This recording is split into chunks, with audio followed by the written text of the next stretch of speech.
Vous êtes sur Radio Prague International, à l'écoute du programme francophone diffusé depuis la capitale tchèque. Dobrý den, bonjour à toutes et à tous et bienvenue à l'écoute de l'actualité tchèque en français sur Radio Prague International. Vous le savez, depuis le début de l'été, nous vous proposons une grande série consacrée au 90e anniversaire des émissions internationales de la radio tchèque. Une série intitulée Prague appelle le monde, Radio Prague International, 90 ans sur les ondes.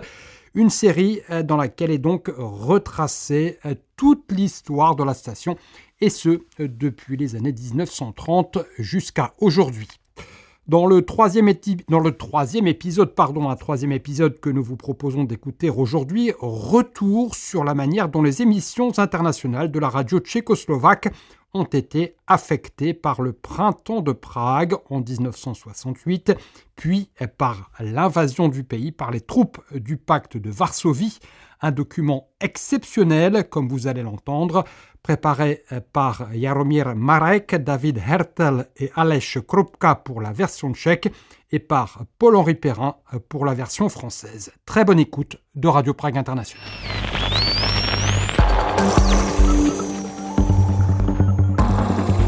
This is Radio Prague, Czechoslovakia. Drazí krajany, transoceánské spojení na krátkou. Attention.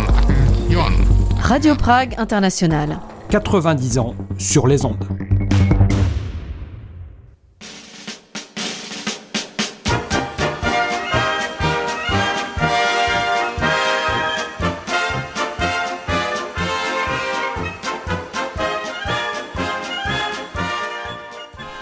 La seconde moitié des années 1960 en Tchécoslovaquie est souvent qualifiée de période de dégel. La situation politique s'assouplit quelque peu et un vent d'espoir souffle sur le pays. L'esprit réformateur n'épargne pas la radio tchécoslovaque et ses émissions destinées à l'étranger. L'époque de l'idéologie exacerbée est révolue, la Tchécoslovaquie s'ouvre alors au monde et le monde en retour s'ouvre à la Tchécoslovaquie. C'est dans ce contexte qu'en 1964, par exemple, le célèbre théâtre Laterna Magica est autorisé à se rendre à l'ouest pour se produire au Carnegie Hall à New York. Au micro de Radio Prague, son metteur en scène, Václav Kaštík, était fier de louer la coopération avec ses collègues américains. Američtí partneři zajišťovali každý detail, téměř každý střih, protože v Americe, jak víte, tempo... Les partenaires américains se sont occupés des moindres détails de chaque transition, car comme vous le savez, ces éléments jouent un rôle très important en Amérique. Il ne doit pas y avoir une seconde de répit, tout doit aller de l'avant jusqu'à l'apothéose. V New Yorku absolvoval, zvlášť když zpíváme česky.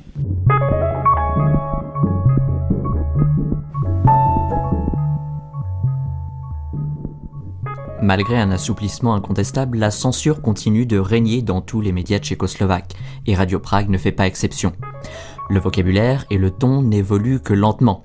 Voici par exemple comment, en 1966 encore, Anton Korman évoquait la prise du pouvoir par les communistes dans une émission destinée aux compatriotes installés en Amérique. Mnohým u vás sa to nepáčilo, lebo sme im tým pokazili ich vlastné plány. Beaucoup d'entre vous n'ont pas apprécié cette tournure car nous avons ainsi contrarié vos propres projets. Il ne fallut pas longtemps cependant pour que se désagrège la coalition de guerre que votre inoubliable Roosevelt avec Churchill et Staline avait forgée dans la lutte contre Hitler et ses bourreaux. Quelques mois passèrent et déjà le sang innocent coulait autour du 39e parallèle en Corée. Il nous tenait donc à cœur, chers compatriotes, de vous montrer à travers nos émissions quotidiennes la façon dont nous pensions et ce que nous faisions. Jusqu'à présent, nous recevions très peu de journaux de chez vous et ceux qui nous parvenaient arrivaient de façon irrégulière. Vous-même n'aviez guère accès à notre presse. Nous nous connaissions donc assez mal. Aussi attendions-nous chacune de vos lettres avec impatience et recevions-nous chacun de vos mots avec une immense satisfaction. C'était pour nous la preuve que, malgré les milliers de kilomètres qui nous séparent et malgré tous les Dulles et les McCarthy, votre intérêt pour la vieille patrie demeurait intact. Et finalement... Dostal jsem dotaz týkající se cenzury. J'ai reçu une question concernant la censure. La censure a cessé d'exister, les amis. Hurrah! Ústřední výbor komunistické strany odsouhlasil v březnu 1968 konec cenzury. En mars 1968, le comité central du Parti communiste approuve la suppression de la censure.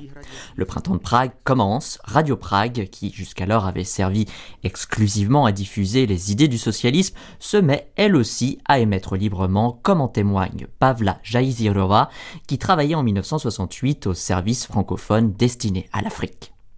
Le printemps de Prague était un sacré événement. Du jour au lendemain, toutes sortes de journaux et de magazines sont apparus. Nous allions voir des films italiens. C'était une époque merveilleuse, surtout pour nous, les jeunes. Nous débattions de Dubček et du socialisme à visage humain, à notre plus grand bonheur.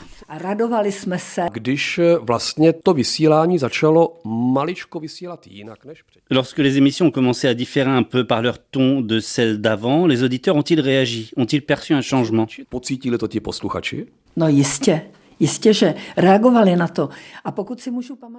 Bien sûr qu'ils ont réagi, et si je me souviens bien, ils n'ont pas toujours réagi positivement.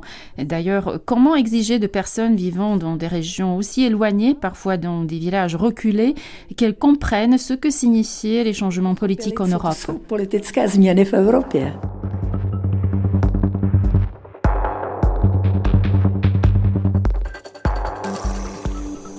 Les dires de Pavla Jaizirova sont confirmés par les nombreuses lettres reçues par le service international. Les auditeurs européens et les Tchécoslovaques installés aux États-Unis accueillaient généralement favorablement la nouvelle orientation de la politique tchécoslovaque, ainsi que la manière dont le service extérieur en rendait compte. En revanche, les auditeurs d'Amérique latine ou d'Afrique percevaient ce tournant avec davantage de réserve, comme leur relève Tomáš Dufka, directeur des archives de la radio tchèque. Les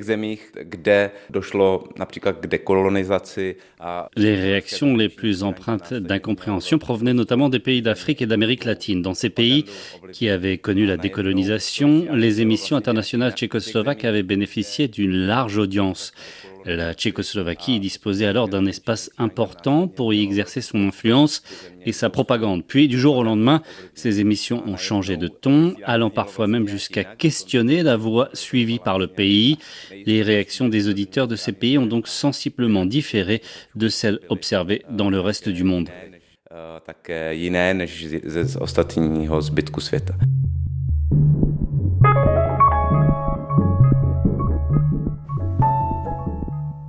Alors que les auditeurs du tiers-monde comprennent difficilement ces changements, les dirigeants communistes des pays voisins, eux, les comprennent parfaitement et les voient d'un très mauvais œil. En Allemagne de l'Est, le chef des communistes, Walter Ulbricht, va même jusqu'à faire brouiller les émissions internationales de la radio tchécoslovaque, et ce, dès le début du mois de mai 1968. Une décision tout à fait inédite entre États dits frères qui a marqué Bedřich Utitz, l'ancien responsable du service germanophone.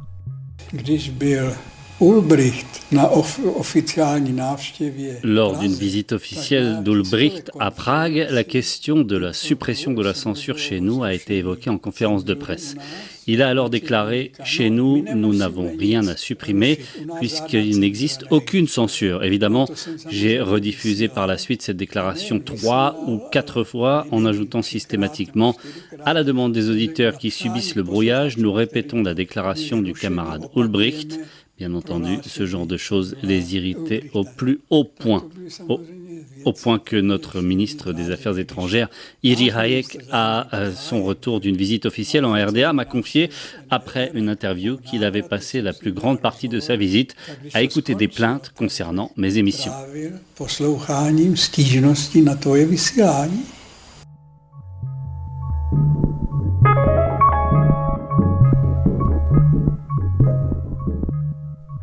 Les réactions des auditeurs arrivent toujours en grand nombre au service international. Mais durant le printemps de Prague, l'audience de la station a été décuplée. Partout dans le monde, les événements en Tchécoslovaquie suscitent un vif intérêt, ce qui se traduit par un afflux de courriers en provenance notamment de France et des pays germanophones, comme en témoigne la lettre d'un certain Paul-Marie Lantoine, auditeur de la station. Je vous souhaite que les objectifs de Dubček se réalisent. Bénéficie-t-il du soutien de la majorité des Tchèques ? Les Tchèques seront-ils capables de résister à Moscou ? Leur liberté n'est-elle pas limitée par les Russes ? Quels sont les intérêts des Russes ? Pourrais-je recevoir le manifeste des 2000 mots ? Ce à quoi le service international a répondu: Depuis votre dernière lettre, l'évolution de la situation a apporté une réponse à certaines de vos questions. Les négociations de Černá-nad-Tisou et de Bratislava se sont achevées dans une atmosphère de compréhension mutuelle et d'amitié. Nous regrettons de ne pas disposer d'une traduction française du manifeste des 2000 mots. Le directeur des archives de la radio tchèque, Tomáš Duvka, estime pour sa part que la réponse a été envoyée au début du mois d'août 1968, tandis que la lettre elle-même date probablement de juillet de la même année.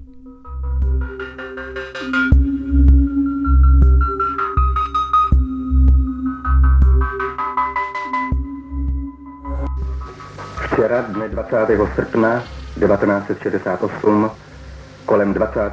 hodiny. Hier, le 20 août 1968, vers 23h, les troupes de l'Union soviétique, de la République populaire de Pologne, de la République démocratique allemande, de la République populaire de Hongrie et de la République populaire de Bulgarie ont franchi les frontières de la République socialiste tchécoslovaque. Cette intervention a eu lieu à l'insu du président de la République. Le printemps de Prague prend fin avec l'entrée des troupes du pacte de Varsovie en Tchécoslovaquie dans la nuit du 21 août 1968. Les armées de 5 pays communistes envahissent le pays. Radio Prague en rend naturellement compte, au moins durant les premières heures de l'occupation. Elle continue d'émettre en langues étrangères et devient ainsi une source d'information essentielle sur les événements en Tchécoslovaquie, non seulement pour ses auditeurs habituels, mais aussi pour les médias étrangers. This is Radio Prague, Czechoslovakia, broadcasting continuously in English, French, German and Italian. Les émissions sont diffusées principalement en direct et ne sont généralement pas enregistrées. Certaines séquences ont toutefois été conservées soit par des stations de radios étrangères qui les ont archivées, soit par les auditeurs eux-mêmes. We are transmitting in the 49-meter band on 6.055 megacycles. Rédacteur en chef adjoint de Radio Prague durant les événements d'août 1968, Richard Zeman témoigne.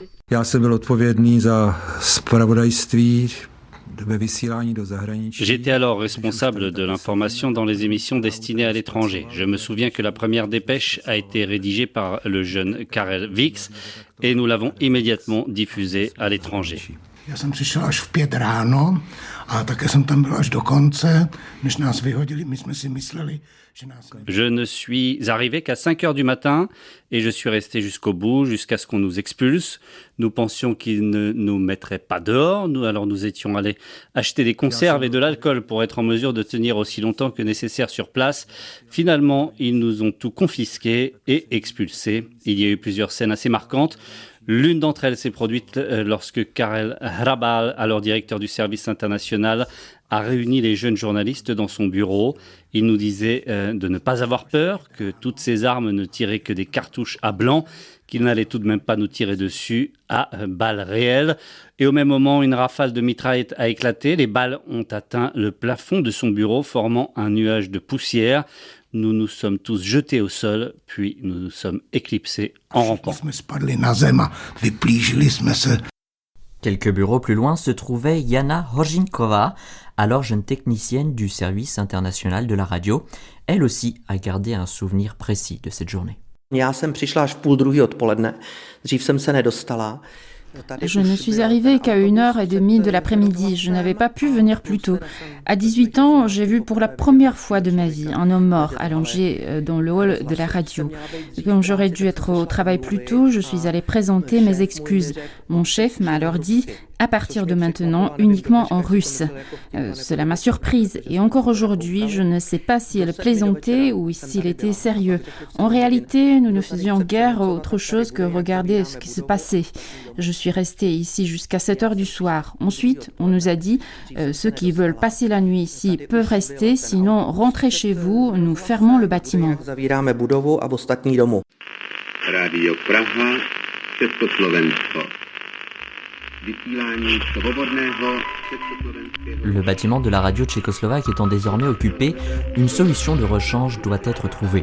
Le service international reçoit alors l'aide des communistes italiens. Ces derniers diffusaient déjà depuis plusieurs années, en coopération avec Radio Prague, leurs propres émissions vers l'Italie. Comme ils séjournaient et travaillaient à Prague dans la clandestinité, leur rédaction et leur studio ne se trouvaient pas dans le bâtiment principal de la radio tchécoslovaque, rue Vinohradska, mais dans une villa du quartier de Nuslé à Prague. C'est de là que le service international a continué d'émettre.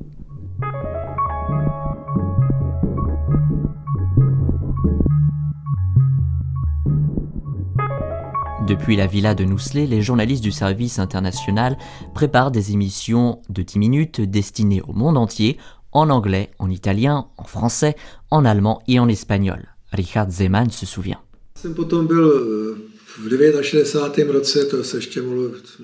Quelques mois plus tard, en 1969, à une époque où il était encore possible de voyager à l'étranger, j'ai été invité par la radio ouest-allemande. Ils m'ont confié qu'ils avaient écouté ces émissions et qu'elles avaient été particulièrement instructives pour eux. Ils ont ainsi pu suivre en détail ce qui se passait ici. Rusové nikdy nenašli tu budovu. Dokonce je Les Russes n'ont jamais trouvé cette villa de Nuslé. Pour l'anecdote, un jour, l'un des Italiens a vu un char russe s'arrêter devant la maison. Il s'est alors dit « ça y est, ils nous ont trouvés ». Mais le soldat russe qui en est descendu est simplement allé uriner au coin de la rue. Il s'est donc rassuré. Bon, ça va, tout va bien. Les Russes n'ont jamais trouvé cette radio. Mais plus tard, le parti communiste, pas celui de Dubček, mais celui d'après l'invasion, a tout de même fermé la station. Tak samozřejmě to radio zavřel. Raconte le chercheur Ulriko Bovo. Cette scène, l'ancien journaliste du service international Karel Vix l'a vécue. Il témoigne. Je me souviens très bien, c'était dans la rue na Květnice à Nuslé. Un jour, un char a remonté la rue, tout le monde a eu peur. Dans cette zone pavillonnaire, le plan d'évacuation prévoyait que nous passions par les jardins pour nous enfuir. Nous nous sommes donc précipités vers le trou dans une clôture pour essayer de nous échapper. Manque de chance, devant moi, Nef n'arrivait pas à passer par l'ouverture dans le grillage. J'étais prêt à abandonner quand finalement le char est reparti.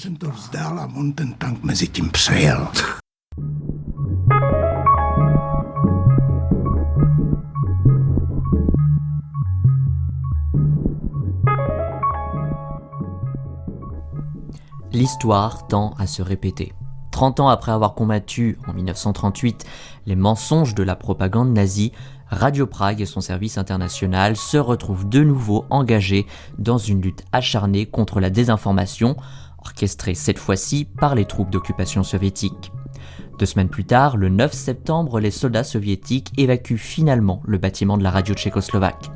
Les journalistes peuvent alors regagner leur bureau et les stations recommencent à émettre, y compris Radio Prague. Richard Zeman raconte. Les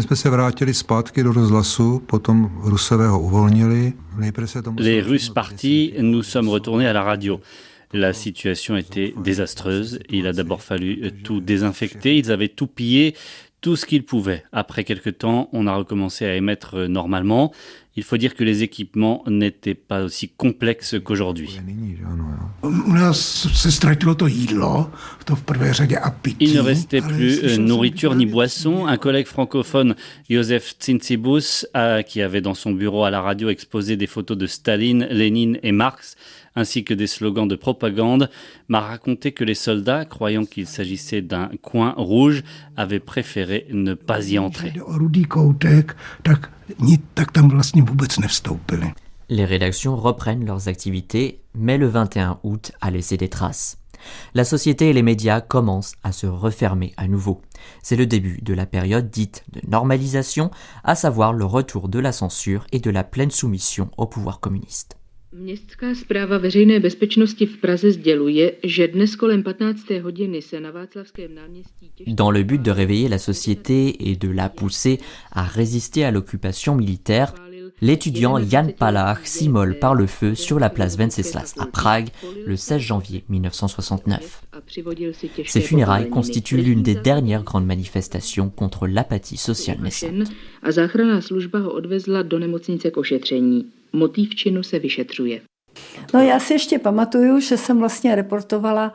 Je me souviens avoir fait un reportage sur les funérailles de Jan Palach. Comme tous les autres jeunes, j'ai très difficilement vécu l'immolation de Palach. La radio observait le silence. Toute la journée, nous n'avons diffusé que de la musique funèbre. Il n'y avait aucune émission, pas même de service international.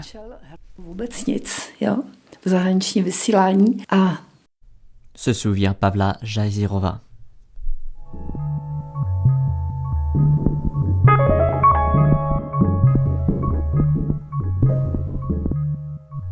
Le printemps de Prague est définitivement terminé. À Radio Prague aussi, les purges commencent. Ceux qui s'étaient engagés pendant la période de changement politique doivent partir, tout comme ceux qui avaient exprimé leur désaccord quant à la présence des troupes soviétiques. Le service international est désigné comme l'un des principaux foyers de la contre-révolution par la nouvelle direction du Parti communiste, de l'État et de la radio tchécoslovaque. Étonnamment, cette catégorisation a pu être facilitée par l'analyse des lettres envoyées à Radio Prague durant la période dite de dégel. Le directeur des archives de la radio tchèque, Tomáš Duvka, explique.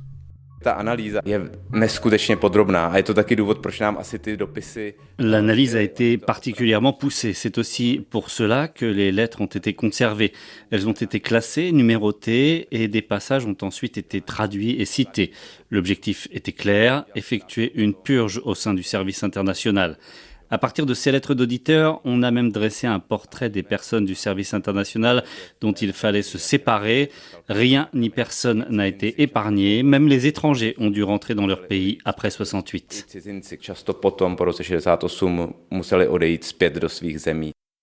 Potom už přišly dotazníky v tom slova smyslu, že musíme souhlasit. Par la suite, des questionnaires nous ont été adressés, nous enjoignant de déclarer que nous approuvions l'entrée des armées fraternelles. Je ne l'ai pas signé. On voulait aussi que nous adhérions à certaines organisations comme l'Union socialiste de la jeunesse ou l'Union des femmes, que je n'y ai pas adhéré. Et je dois dire que j'ai été sincèrement soulagée qu'ils me renvoient. Ce n'était pas à moi de partir et d'ailleurs, je n'aurais pas pu. J'aimais trop mon travail. Je leur suis d'ailleurs encore reconnaissante aujourd'hui de m'avoir licenciée et de m'avoir ainsi empêchée de me corrompre intellectuellement. Tak já jsem jim za to do dneška vděčná těm soudruhům, že vlastně mě tenkrát vyhodili. Confie Pavla Jazayurova, ancienne journaliste au service francophone de Radio Prague destiné à l'Afrique. Richard Zeman et Karel Vix poursuivent. Já jsem byl vyveden z rozhlasu. J'ai été littéralement expulsé de la radio, c'était au début de l'année 70, le 1er février peut-être, je ne me souviens pas exactement. Je suis parti également en 1970, si je ne me trompe pas. Presque tout le monde était déjà parti avant moi. L'époque voulait que nous soyons remplacés par une nouvelle génération et ceux dont on n'arrivait pas à se débarrasser étaient tout simplement remplacés sur les ondes par de la musique. L'ancienne technicienne puis réalisatrice du service international, Jana Horžinkova, se souvient elle aussi de cette période. Beaucoup de nouveaux employés sont arrivés dès 1969, une quinzaine au début. Nous les appelions la jeunesse, la nouvelle jeunesse léniniste. Ils étaient recrutés juste après le baccalauréat et entrés directement en tant que cadres.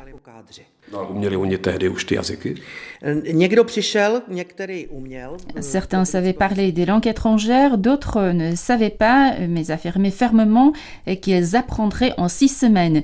On les croyait, ils entraient à la rédaction et devenaient généralement chefs.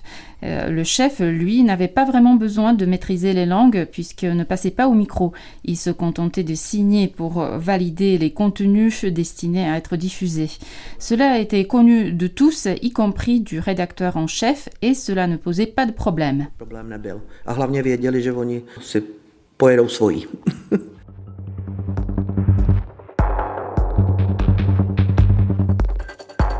Presque tous les journalistes expérimentés qui avaient souvent travaillé de longues années à Radio Prague sont donc contraints de partir. Le service italien est également supprimé, non seulement parce que ces journalistes s'étaient solidarisés avec leurs collègues de la radio, mais aussi parce que l'ensemble du Parti communiste italien avait condamné l'invasion. La période de crise de 1968-1969 a constitué le test le plus difficile pour l'intégrité de chaque citoyen de notre pays et en particulier pour les responsables politiques. La grande majorité a tenu bon, mais nombreux furent aussi ceux qui ont échoué. Un trait essentiel de la morale de l'homme socialiste, comme l'a souvent montré Vladimir Ilitch Lénine, est l'honnêteté envers la classe ouvrière, le parti, le peuple et la nation. Nous soulignons cela car durant la période dite du processus du renouveau, toutes les valeurs fondamentales et principes de la morale communiste ont été piétinés par ses initiateurs. Observait le commentateur Karel Šimon à propos du printemps de Prague.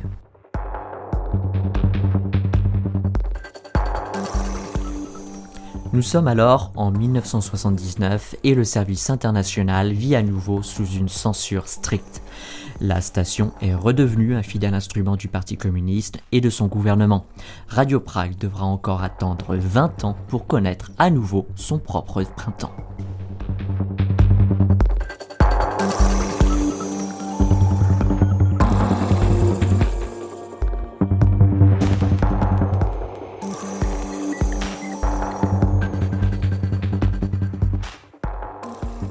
Voilà, c'était donc le 3e épisode de la série intitulée Prague appelle le monde, Radio Prague International, 90 ans sur les ondes, une émission consacrée à la manière dont les émissions internationales de la radio tchécoslovaque ont été affectées par le printemps de Prague, puis par l'invasion du pays par les troupes du pacte de Varsovie.